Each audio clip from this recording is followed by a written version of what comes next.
이 땅이 아무리 광야와 같은 시간을 지나간다 할지라도 예수님의 십자가 고난만큼은 아니죠. 그 십자가에서 흘러나오는 그 사랑, 그 은혜가 여러분 가정과 직장에 2019년 한 해 전체 넘치기를 간절히 축원합니다. 마가복음 12장 1절부터 12절 거기에 보면 포도원 비유가 나오고 있고 또 소출이 없는 이스라엘 백성들을 보게 됩니다. 열매가 없죠. 하나님 말씀에 순종하는 것이 없었다라는 것입니다. 그들에게 취한 하나님의 조치는 세 가지였는데 12장 9절에 보면 첫 번째는 농부들을 진멸하고 있죠. 진멸한다, 하나님이 심판하신다라는 것입니다. 두 번째 하나님의 조치는 9절 끝에 보면 포도원을 다른 사람들에게 줍니다. 여기서 다른 사람들이 누구냐 본문에는 잘 드러나지 않지만 평행 본문 마태복음 21장 40절로 41절에 보면 이렇게 되어 있습니다. 그러면 포도원 주인이 올 때에 그 농부들을 어떻게 하겠느냐? 그들이 말하되 그 악한 자들을 진멸하고 포도원은 제때에 열매를 바칠 만한 다른 농부들에게 새로 줄지니이다. 그렇게 말씀합니다. 누구에게 넘겨줍니까? 열매를 맺을 만한 다른 사람들에게 주고 있죠. 처음에 하나님은 이스라엘 백성들에게 하나님 나라를 심고 또 하나님 나라의 통치 방법으로서 하나님 말씀을 그들에게 주었습니다. 그 말씀 앞에 당연히 순종하는 것이 그들의 열매입니다. 그런데 그들은 하나님 말씀에 순종하지 않았죠. 그것을 계속해서 거절하고 거부하였죠. 그래서 하나님께서 어떻게 조치하십니까? 하나님 나라를 빼앗아서 다른 사람들에게 넘겨주는 것이죠. 그들을 새로운 영적 이스라엘이라고 말할 수 있습니다. 자, 마태복음 21장 43절에 보니까 그러므로 내가 너희에게 이르노니 하나님의 나라를 너희는 빼앗기고 그 나라의 열매 맺는 백성이 받으리라. 그렇죠? 하나님께서 촛대를 옮겨 가시는 것입니다. 사랑하는 여러분, 구원에 대하여 여러분들이 안심하지 마십시오. 구원에 대해서 안정적이기는 하지만 안심하지는 마십시오. 교회 다닌다고 해서 내가 자연스럽게 구원받는 것은 아닙니다. 예수 그리스도를 믿어야 하는 것이죠. 믿고 또한 열매까지 맺어야 하는 것입니다. 믿었는데 열매가 없을 리가 없죠. 예수님께 접붙여졌고 예수님을 내 마음에 모셨다면 당연히 그것은 건강한 나무에 접붙여졌으므로 열매가 있을 수밖에 없는 것입니다. 그러므로 구원이라는 것은 믿음과 열매, 믿음과 순종을 함께 보아야 하는 것입니다. 자, 세 번째, 포도원을 지키기 위한 하나님의 조치는 예수님의 승귀입니다. 귀하게 되었다, 높아지셨다라는 거죠. 자, 10절, 11절. 자, 같이 한번 읽겠습니다. 너희가 성경에 건축자들이 버린 돌이 모퉁이 머릿돌이 되었나니 이것은 주로 말미암아 된 것이요 우리 눈에 놀랍도다 함을 읽어보지도 못하였느냐 하시니라. 아멘. 이것은 일종의 비유입니다. 예수님께서 건축자의 버린 돌처럼 지금은 무시당하고 고난받고 또 십자가에 죽게 되겠지만 그러나 예수님께서 머릿돌처럼 다시 승귀하실 날이 있다라는 것입니다. 예수님의 부활을 말씀하고 있는 것이죠. 이스라엘 백성들이 매우 간악하고 패역하여 비록 예수님을 죽이기는 하였지만 하나님은 예수 그리스도를 일으키실 것입니다. 자, 이러한 예수님의 말씀, 이 경고의 말씀을 이스라엘 백성들이 듣고 공의원들이 듣고 곧 회개하였나요? 그렇지 않죠. 12절에 보니까 그들이 예수의 이 비유가 자기들을 가리켜 말씀하심인 줄 알고 잡고자 하되 무리를 두려워하여 예수를 두고 가니라고 했습니다. 그러니까 자신을 못 얻겠다고 생각하고 예수님을 잡아 죽이려고 체포하려고 지금 그런 상황을 맞이하고 있는 것이죠. 그들은 끝까지 하나님의 말씀에 대하여 적대적입니다. 하나님의 말씀을 들었으면 찔림이 있고 또 이 말씀에 대해서 아픔이 있고 다시 하나님께로 돌아오는 그런 기회로 삼아야 되는데 그들은 끝까지 하나님의 말씀을 듣지를 않습니다. 사랑하는 여러분, 우리가 이러지 않도록 조심해야 되는 것입니다. 우리도 하나님의 말씀에 대하여 잘못하면 대적할 수 있죠. 그리고 하나님의 말씀을 마음으로부터 거부할 수 있죠. 그런 것들이 없어야 된다라는 것입니다. 축복의 말씀이든 하나님의 진노의 말씀이든 우리는 다 받아들여야 되는 것입니다. 축복의 말씀에는 감사하고 하나님 진노의 말씀이 온다 할지라도 우리는 그것들을 마음을 찢으면서 모든 것들을 소화할 수 있어야 되는 것이죠. 자, 이제 오늘 본문 13절을 보셔야 되겠습니다. 자, 또 한번 같이 읽겠습니다. 그들이 예수의 말씀을 책잡으려 하여 바리새인과 헤롯 땅 중에서 사람을 보내매 그랬습니다. 그들이라고 시작되고 있는데 그들은 누구입니까? 11장 27절에 보면 사람들이 나오는데 그들은 사내들인 공의원들입니다. 그들은 예수님의 설교를 듣고 매우 경로하였습니다. 그래서 예수님을 책잡고자 하였죠. 어떻게든 예수님을 넘어뜨리고 싶어 했던 것입니다. 그래서 누구를 보낸 것입니까? 바리새인과 헤롯 당원을 보냈다. 성경이 그렇게 되어 있죠. 이 모순적이게도 이 두 그룹은 사실은 서로 친구가 될 수 없는 사람들입니다. 근데 안 좋은 일에는 뭉치고 있죠. 이 바리새인 같은 경우에는 율법에는 친근하지만 로마에 대해서는 반감을 갖고 있습니다. 그러나 헤롯 당원들은 반대예요. 율법에 대해서는 조금 못 살아도 이 친로마 정책을 펼치고 있었습니다. 로마에 붙어 있어야 그래도 식민지로서 자신이 권세를 갖고 있는 것을 조금이라도 누릴 수 있기 때문에 그런 것이죠. 서로 이렇게 반대가 되는 사람들이에요. 친구가 될 수 없는 사람들입니다. 그런데 공통분모는 있습니다. 어떤 공통분모입니까? 예수 그리스도를 제거하고자 하는 공통분모는 갖고 있습니다. 바리새인들은 예수님이 자꾸 율법을 어긴다고 생각을 했습니다. 안식일에 사람을 살리는 일을 그거는 노동을 한다고 생각을 했죠. 그리고 정결 규례를 완전히 없이 여긴다 그렇게 생각을 했습니다. 그래서 예수님이 율법을 어기는 사람으로 생각하고 자꾸 예수님을 힘들게 했던 것입니다. 그리고 헤롯 당원들 역시 비슷한 처지에 있었죠. 예수님이 평소에 인기가 많고 예루살렘 성에 입성할 때 왕으로서 입성하지 않습니까? 왕된 모습으로 입성할 때 사람들이 환호하고 그분에게 열광하고 그런 것을 보니까 자기의 기득권이 위협받을 수 있다라는 얘기죠. 그렇기 때문에 헤롯 당원 바리새인들 모두 예수님을 제거하고 체포하고 죽이고 싶어 했던 것이죠. 이 두 그룹이 뭉친 것은 오래전의 일입니다. 마가복음 3장 6절에도 있죠. 바리새인들이 나가서 곧 헤롯 당과 함께 어떻게 하여 예수를 죽일까 의논하니라 그렇게 말씀합니다. 지금 이 시기는 비교적 예수님의 사역의 초기의 모습인데 그런데 벌써부터 예수님을 죽이려고 하죠. 누구와 누가 있습니까? 바리새인과 헤롯 당원들이 그렇게 하고 있는 것입니다. 근데 이런 말씀만 그런 것이 아니에요. 누가복음 23장 12절 헤롯과 빌라도가 전에는 원수였으나 당일에는 서로 친구가 되니라. 자, 이 장면은 예수님이 십자가에 못 박히시기 직전의 장면인데요. 사실 빌라도와 헤롯은 정치적인 원수 관계입니다.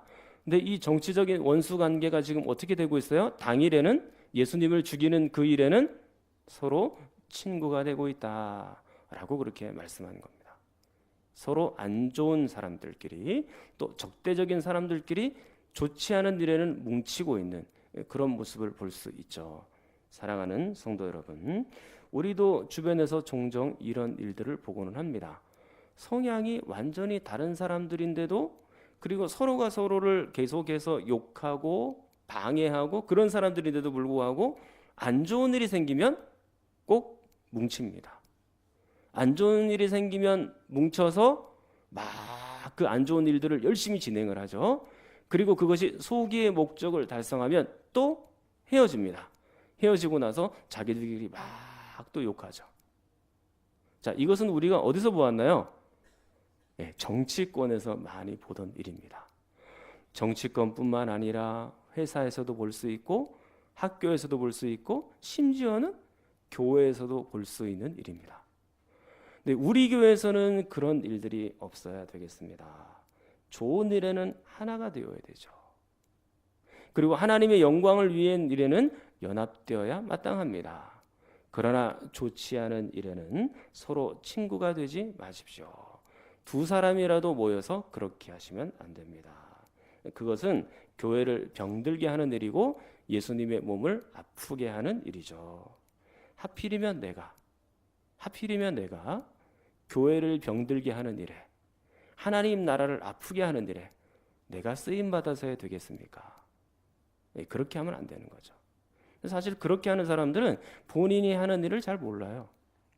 본인은 하나님을 엄청 사랑한다고 생각합니다. 교회를 엄청 사랑한다고 생각합니다. 바리새인들의 평상시 모습을 보십시오. 그들도 똑같아요. 평소에 자기들은 하나님을 엄청 사랑한다고 생각해요. 하나님의 말씀 율법을 엄청 사랑하니까 우리가 하나님을 엄청 사랑한다고 생각하죠. 그러면서 예수님을 배척하는 거예요. 그러니까 이게 얼마나 모순된 일이에요.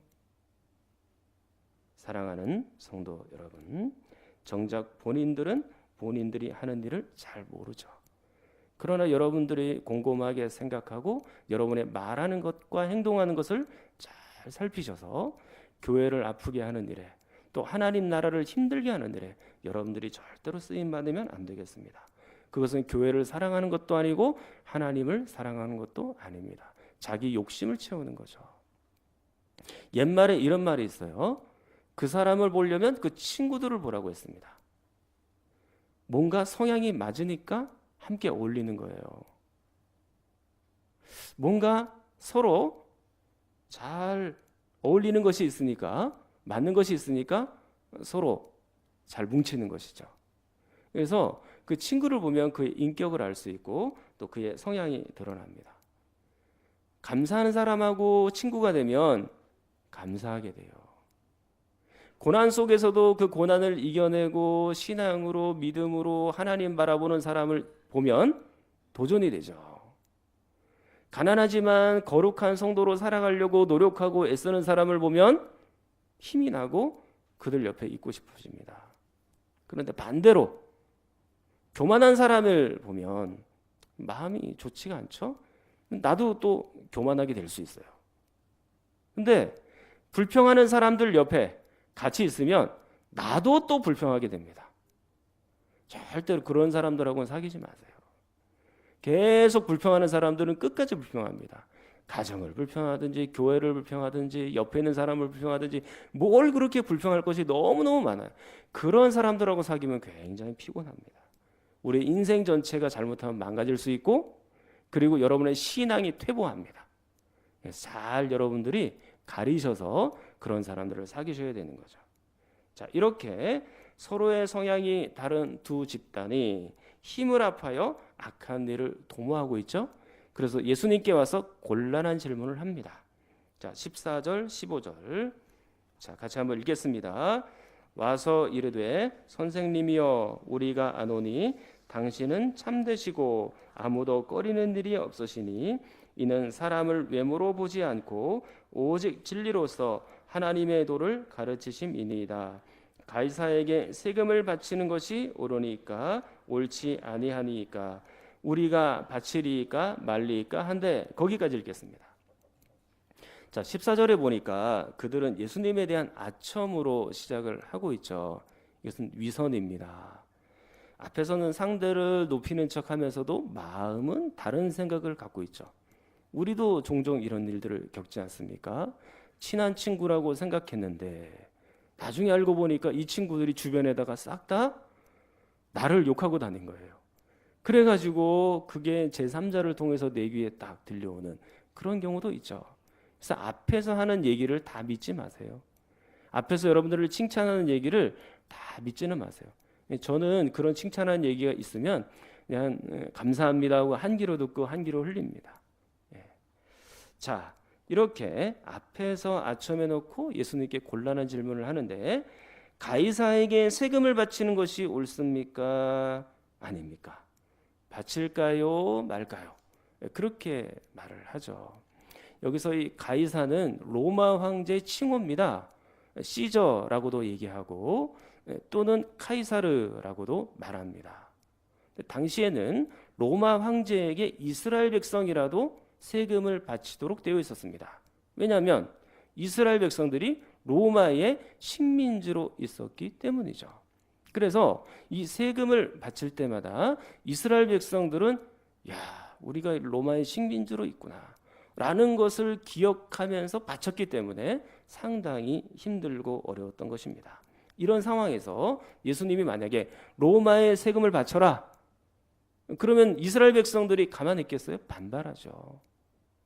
그리고 로마의 세금을 바치지 말아라, 그러면 어떻게 되겠습니까? 이 사람들이 로마의 당국에다 고발해가지고 예수라는 사람이 이 로마에 지금 대항하고 있습니다, 그렇게 얘기할 건 아닙니까? 이렇게 대답할 수도 없고 저렇게도 대답할 수 없는 질문을 예수님께 지금 던지고 있는 것입니다. 그때 예수님께서 이렇게 대답하십니다. 15절 16절 자, 같이 읽겠습니다. 우리가 바치리까 말리까 한데 예수께서 그 외식함을 아시고 이르시되 어찌하여 나를 시험하느냐, 데나리온 하나를 가져다가 내게 보이라 하시니 가져왔거늘 예수께서 이르시되 이 형상과 이 글이 누구의 것이냐, 이르되 가이사의 것이니이다, 그렇게 말씀합니다. 자, 여기서 데나리온이라는 것은 로마의 세금을 바칠 때 쓰던 화폐의 단위입니다. 그런데 그 데나리온에는 누구의 형상이 새겨져 있다고 되어 있습니까? 가이사의 얼굴, 가이사의 형상이 새겨져 있고 또 가이사를 위한 글이 있습니다. 어떤 글을 써놨냐면 신의 아들 가이사, 신의 아들 가이사, 이렇게 써 놓았던 것입니다. 그러니까 로마의 황제는 신이라는 얘기예요.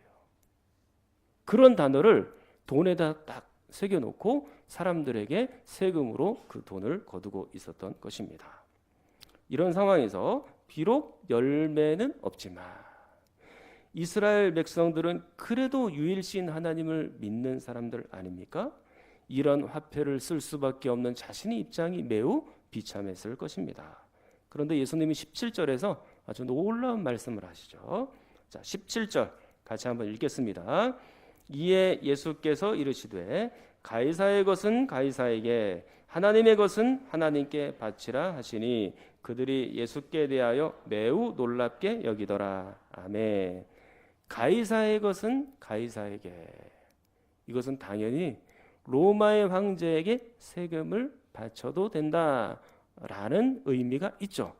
그리고 이것을 조금 더 확대하여 확장하여 여러분들에게 말씀드리면 국가의 어떤 정책, 제도, 법 이런 것들을 인정하라, 그렇게 말씀드릴 수 있겠습니다. 사실 따지고 보면 로마가 잘한 것은 없어요. 그 황실은 극도로 문란했고 타락했고 그리고 강제로 군사력을 동원하여 이스라엘을 점령한 상태죠. 그리고 그들은 또한 그 로마 황제를 신으로 섬기게끔 그렇게 만들어 놓았던 것입니다. 그럼에도 불구하고 로마의 이런 제도들을 인정하라고요? 이렇게 우리가 질문할 수 있겠죠. 다른 것은 그렇다 치더라도 도무지 인정하지 못할 것들이 있죠. 그것은 바로 로마 황제를 신으로 섬기라.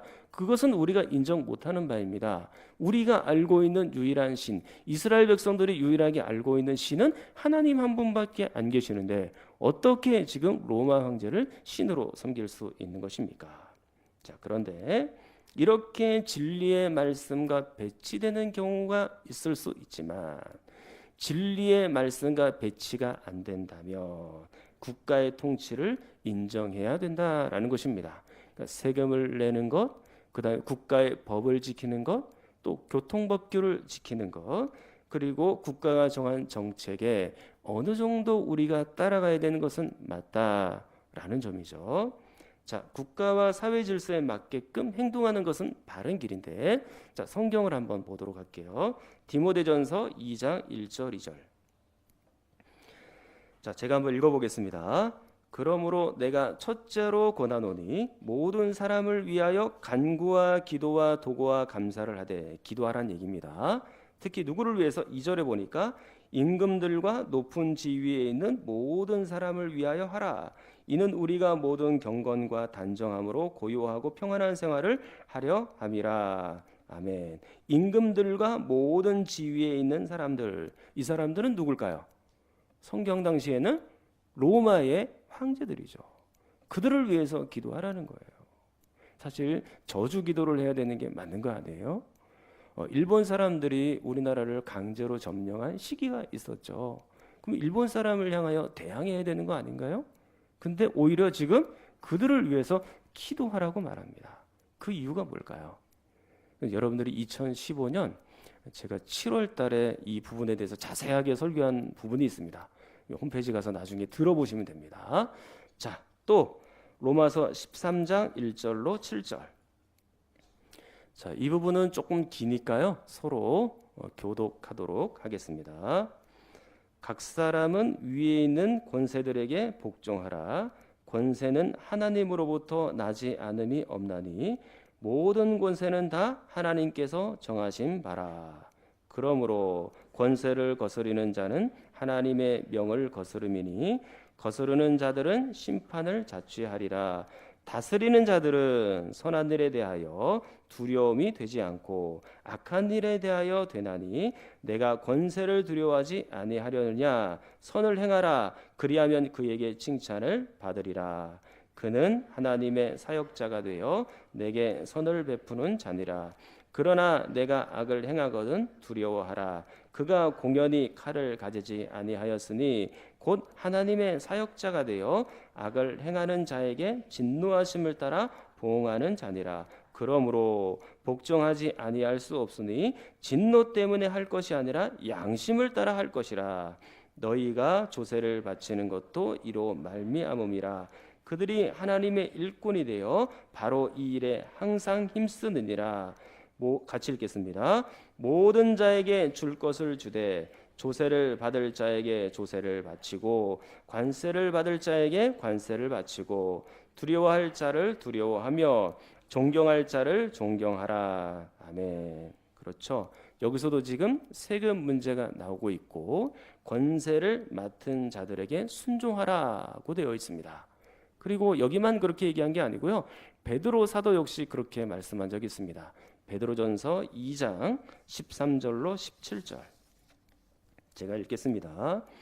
인간의 모든 제도를 주를 위하여 순종하되 혹은 위에 있는 왕이나 혹은 그가 악행하는 자를 징벌하고 선행하는 자를 포상하기 위하여 보낸 총독에게 하라. 곧 선행으로 어리석은 사람들의 무식한 말을 막으시는 것이라. 너희는 자유가 있으나 그 자유로 악을 가리는 데 쓰지 말고 오직 하나님의 종과 같이 하라. 무사람을 공경하며 형제를 사랑하며 하나님을 두려워하며 왕을 존대하라고 되어 있습니다.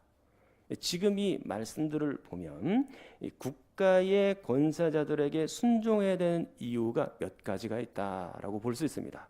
첫 번째 이유는 큰 틀에서 보면 국가의 제도와 그 권세자들 역시 하나님의 손 안에 있다라는 것을 기억하십시오. 자, 로마서 13장 1절. 각 사람은 위에 있는 권세들에게 복종하라. 권세는 하나님으로부터 나지 않음이 없나니. 그렇게 말씀합니다. 비록 그들이 부패하고 잘못된 공권력을 사용하기도 하지만 결국에는 하나님의 손 안에 있는 자들이다라고 말하고 있죠. 그리고 베드로전서 2장 13절. 인간의 모든 제도를 주를 위하여 순종하되 그렇게 되어 있습니다. 사실은 국가가 아니라 주님 때문에 순종하는 것입니다. 근데 아무리 높은 권세를 갖고 있다 할지라도 그들은 교만하면 안 됩니다. 겸손해야 돼요. 왜냐하면 그들도 하나님의 심판의 대상이에요. 하나님의 말씀대로 살지 않고 백성들을 학대하며 살며 그들도 언젠가는 심판받죠. 로마를 보십시오. 지금 다 망해 있지 않습니까?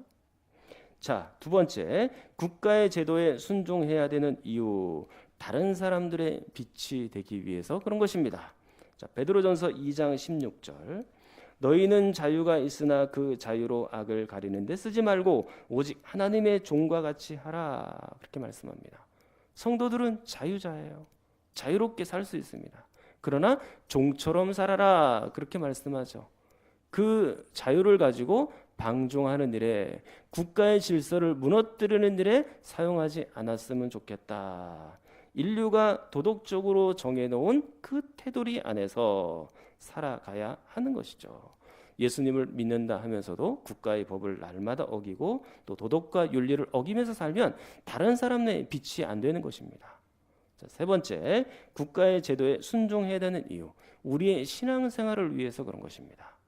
자, 디모데전서 2장 2절, 임금들과 높은 지위에 있는 모든 사람을 위하여 하라, 기도하라는 거죠. 이는 우리가 모든 경건과 단정함으로 고요하고 평안한 생활을 하려 함이라. 아멘. 자, 우리의 신앙생활이 평화롭도록 그들을 위하여, 권세자들을 위하여 기도하라, 그렇게 되어 있는 것입니다. 자, 초대교회 때는요, 예수님을 믿는다는 것이 매우 힘든 일이었습니다. 왜냐하면 로마의 황제들이 무려 250년 동안 약 300년 가까이 믿는 사람들을 핍박하고 힘들게 했던 것이죠. 그렇기 때문에 황제들을 위하여 기도하는 일은 매우 중요한 일이었습니다. 그들로 인하여 우리의 믿음이 허물어지지 않도록 우리를 좀 지켜주십시오. 그렇게 기도할 필요가 있었던 것이죠. 물론 황제를 신으로 섬기라는 법에는 도무지 우리가 동의할 수 없습니다만, 세금을 내고 군사로 차출이 되고 그리고 부역으로 차출되는 일에는 최선을 다했죠. 진리에 대치되는 일은 우리가 도무지 따라갈 수 없습니다. 그래서 성도들은 모든 법에 충실하였지만 핍박을 자처하는 그런 자가 된 겁니다. 그래도 그 임금들이 회개하도록, 진리를 알도록, 하나님을 알도록, 그리고 우리도 국가의 법에 순종하도록 계속해서 기도를 해봤던 것입니다. 그러니까 우리의 신앙생활의 평안을 위하여, 국가를 위하여 기도할 필요가 있고 그 제도에 순종할 필요가 있다라고 말씀해 놓고 있는 것이죠. 그러나 이제 여기서 끝이 아니에요. 더 있습니다. 마가복음 12장 17절. 자, 거기에 보면 가이사의 것은 가이사에게, 그리고 하나님의 것은 하나님께 바치라, 그렇게 되어 있습니다. 우리가 궁극적으로는 이 땅의 권세자들에게 순종하는 것이 아닙니다. 우리가 순종의 대상은 하나님인 거죠. 우리가 국가의 법과 원칙에 순종하는 것처럼 보이지만 실제로는 하나님의 법에 순종하며 사는 자들이다라는 것을 우리에게 보여주고 있는 것입니다. 계속 강조하지만 무조건 세상의 법과 제도에 복종하라, 그런 의미는 아니에요. 진리하고 배치가 되는데 어떻게 우리가 거기에 순종할 수 있습니까? 우리나라 법이 앞으로 동성애법이 만들어질 가능성이 높습니다. 그러면 성경은 동성애를 반대하는데 그 법에 우리가 찬성할 수 있나요? 아무리 국가에서 만든 법이라고 해도 찬성 못하는 거죠. 그거는 계속 지적해야 되는 문제예요. 그리고 인류의 보편적인 그 윤리와 도덕에 맞지 않는다면 그것은 정부가 틀렸다고 언제든지 얘기를 해야 되는 것이죠. 그러나 그 외에는 국가의 법에도 제도에도 순종하며 사는 것이 우리 그리스도인들이 해야 되는 일이다라는 것입니다. 이제 말씀을 정리하겠습니다. 바리새파와 헤롯 당원들은 서로 사상이 맞지 않는 사람들이에요. 그럼에도 불구하고 못된 일에는 서로 친구가 되어서 예수님께 와서 괴롭히고 있죠. 로마 황제에게 세금을 바치는 문제로 시험하고 있습니다. 그때 예수님께서는 뭐라고 대답하시나요? 가이사의 것은 가이사에게, 하나님의 것은 하나님께 바치라고 말씀합니다. 그러니까 두 개의 법이 있는 거죠. 국가의 법과 그리고 하나님의 법입니다. 국가의 권세와 하나님의 권세죠. 이 두 가지가 서로 모순되지 않는다면 우리는 그 두 가지를 다 지켜야 될 의무가 있는 것입니다. 나라가 또는 국가가 조금 마음에 안 든다고 해서 국가의 법과 전체 제도를 완전히 부정하거나 무시하는 일이 있어서는 안 되는 거죠. 우리가 진리의 말씀과 어느 정도 부합하면 우리는 국가의 통치에도 순종할 줄 알아야 되는 것입니다. 사랑하는 성도 여러분, 이 땅과 이 민족이 하나님의 법과 하나님의 말씀으로 통치가 되고, 그리고 그 하나님의 법과 말씀에 순종되어지는, 여러분들도 순종하는 그런 거룩한 거룩한 시민이 되어 가기를 간절히 축원합니다. 한번 통성으로 기도하겠습니다. 오늘은 이 민족과 나라를 위해서 기도합니다. 하나님 아버지, 이 민족이 하나님 말씀에 순종하는 민족 되기를 원합니다. 정치, 경제, 국방, 외교, 교육, 문화 모든 면에서 하나님 말씀의 가치관이 들어가게 하여 주시옵소서.